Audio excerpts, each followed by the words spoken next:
बिस्मिल्लाहिर्रहमानिर्रहीम अस्सलाम वालेकुम। Welcome back to my kitchen. आप देख रहे हैं कुकिंग विद सिद्रा फातिमा। आज मैं आपके लिए रेसिपी लेके आई हूँ ब्रेड रोल की। बनाना बेहद आसान है, लेकिन आप कुछ इस तरह की गलतियाँ कर जाते हैं जिसकी वजह से आपके ब्रेड रोल ख़राब हो जाते हैं, क्रंची नहीं बनते और क्रिस्पी नहीं बनते हैं। लेकिन आप ऐसी कौन सी गलतियाँ करते हैं, मैं आपके साथ तमाम डिटेल में शेयर करूँगी। चैनल पर नए हैं तो चैनल को सब्सक्राइब कर लीजिए, बेल आइकन को ज़रूर दबाएँ। इस तरह से मेरी आने वाली तमाम वीडियो का नोटिफिकेशन आपको ईजीली मिल सकता है। तो अब मैं यहाँ पे रेसिपी शुरू करती हूँ। हमें कौन कौन सी चीज़ें चाहिए इस रेसिपी को बनाने के लिए, और ये तमाम चीज़ें आपके किचन में ही मौजूद होती हैं। तो बिस्मिल्लाहिर्रहमानिर्रहीम। सबसे पहले हम लेंगे बॉइल्ड आलू, और आलू को मैंने अच्छे से बॉईल कर लिया हुआ था। इनका मैंने छिलका उतार के इनको बॉईल कर लिया था। और दूसरी चीज़ इसमें हम शामिल करेंगे मटर जो है, इनको भी मैंने ऑलरेडी जो है बॉईल किया हुआ है। ये तकरीबन हाफ़ प्याली है, ये भी इसमें शामिल कर देंगे हम। और इनको हमने पहले दोनों को अच्छे तरीके से मैश कर लेना है मैशर की मदद से, ताकि ये बिल्कुल यकजान हो जाएं और बिल्कुल एक अच्छे तरीके से आपने मैश करना है कि ये बिल्कुल सॉफ्ट हो जाए। और अब इसमें हम शामिल करेंगे हाफ़ जो प्याली है मेरे पास श्रेडेड चिकन की है, और इसको मैंने बॉईल किया हुआ था ऑलरेडी। और अब फ्लेवर देने के लिए इसमें स्पाइसेस शामिल करेंगे, जो कि है लहसुन पाउडर हाफ़ टी स्पून, और अदरक पाउडर हाफ़ टी स्पून, और 1 टीस्पून चिली फ्लेक्स है, और काली मिर्च भी तकरीबन 1 टीस्पून है, और नमक इसमें हम हस्बे ज़ायका शामिल करेंगे। तो इसको फ्लेवर देने के लिए मज़ीद मैंने इसमें सोए शामिल किए हैं, और इनका बहुत ही मज़े का सोए का जो टेस्ट आता है। और अगर आपके पास सोए अवेलेबल नहीं है तो आप धनिया भी शामिल कर सकते हैं। तो 2 अदद मैंने हरी मिर्च काट ली थी, फाइन चॉप कर ली थी। और जैसा कि ग्रीन लहसुन का सीज़न है तो मैंने इसमें लहसुन को शामिल किया था। और जो मेन चीज़ है इसमें आपने शामिल करनी वो है क्रीम। तो यहाँ पे मैंने तकरीबन 3 टेबलस्पून क्रीम शामिल की है इसमें। अगर आपको लगे कम है तो आप और भी ऐड कर सकते हैं। तो अब इनको हमने अच्छे तरीके से मिक्स कर लेना है, और यहाँ जो मिक्सचर है वो रेडी हो चुका है इसका। तो अब मैंने यहाँ पे ब्रेड लिया है, और एक ब्रेड रोल मैंने ऑलरेडी तैयार करके रखा हुआ था। आप देख सकते हैं ये कितना अच्छा परफेक्ट रेडी हुआ है। तो मैं आपके साथ शेयर करती हूँ कि ये मैंने किस तरह से रेडी किया था। तो मैंने यहाँ पे लिए सैंडविच ब्रेड स्लाइसेस। तो अगर आप छोटी ब्रेड स्लाइस लेते हैं तो उसमें वो खम वगैरह बना होता है, कुप सा निकला होता है, तो वो सही से नहीं बनता।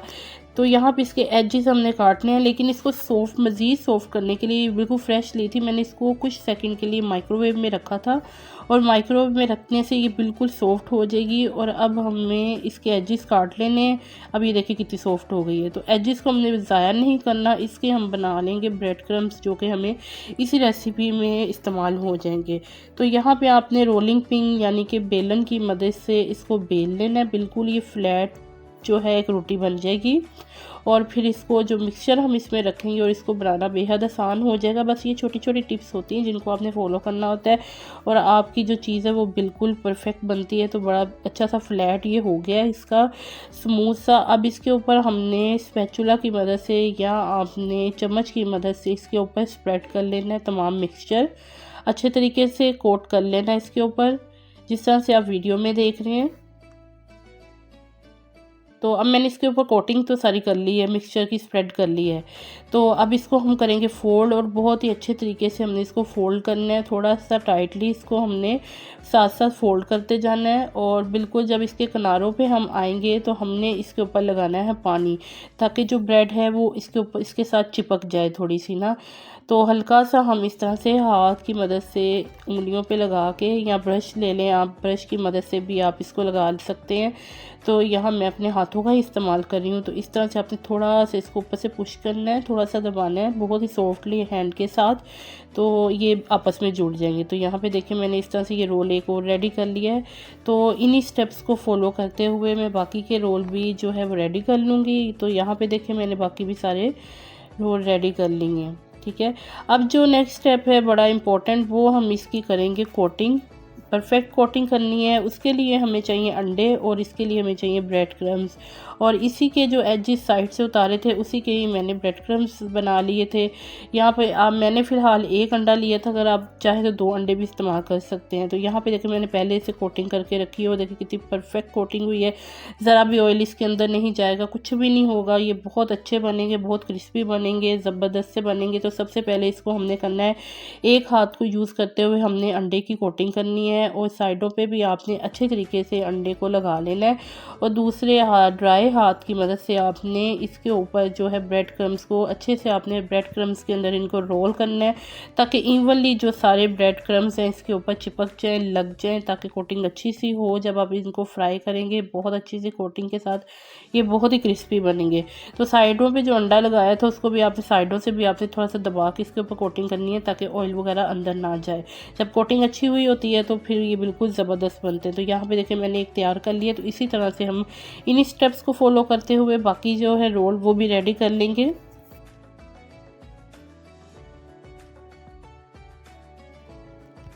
तो यहाँ पे देखिए रोल सारे रेडी हो गए हैं और अब इनको हम करेंगे फ्राई। तो फ्राई पैन में मैंने ऑयल शामिल कर लिया था, इसको गर्म कर लिया है और आपने इसको शैलो फ्राई करना है और ऑयल को बहुत ज़्यादा आपने गर्म नहीं करना, हीट अप नहीं करना, आपने नॉर्मल आंच में इसको कुक करना है ताकि इजीली बहुत अच्छे तरीके से ये जो है क्रिस्पी और क्रंची हो और इनके ऊपर कोई डार्क कलर भी ना आए और अच्छा सा कलर आए इसके ऊपर जब आप इसको फ्राई करें। अगर लाइट आंच, थोड़ी आंच के ऊपर आप इसको हल्की आंच पे इसको फ्राई करेंगे तो ये बहुत अच्छे फ्राई होंगे। तो यहाँ 2 से 3 मिनट गुजर चुके थे एक साइड से और क्योंकि मैंने आंच को बिल्कुल स्लो रखा हुआ है तो अब इसकी मैं जो साइड है वो चेंज कर लूँगी और इस सब को आहिस्ता आहिस्ता हम टर्न कर लेंगे ताकि इवनली जो है हर तरफ से फ्राई हो जाए। तो देखिए कितने अच्छा टेक्सचर आया है इसके ऊपर माशाल्लाह से।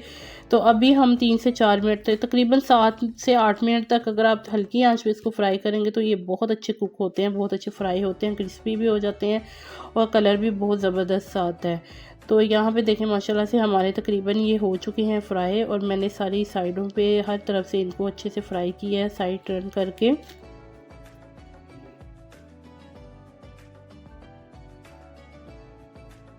जी, तो यहाँ पे ये हो गए फ्राई। अब इनको हम निकाल लेंगे। आप देख सकते हैं कि कितने अच्छे तरीके से फ्राई हो गए हैं और इनकी जो साइडें हैं बिल्कुल भी बंद हैं। जो हमने अच्छी सी कोटिंग की थी ना, कोटिंग की वजह से साइडें बिल्कुल सारी बंद हैं, इनके अंदर किसी किस्म का ऑयल भी नहीं गया और ये बिल्कुल परफेक्ट बने और बहुत ही क्रिस्पी और क्रंची भी बन के रेडी हुए हैं।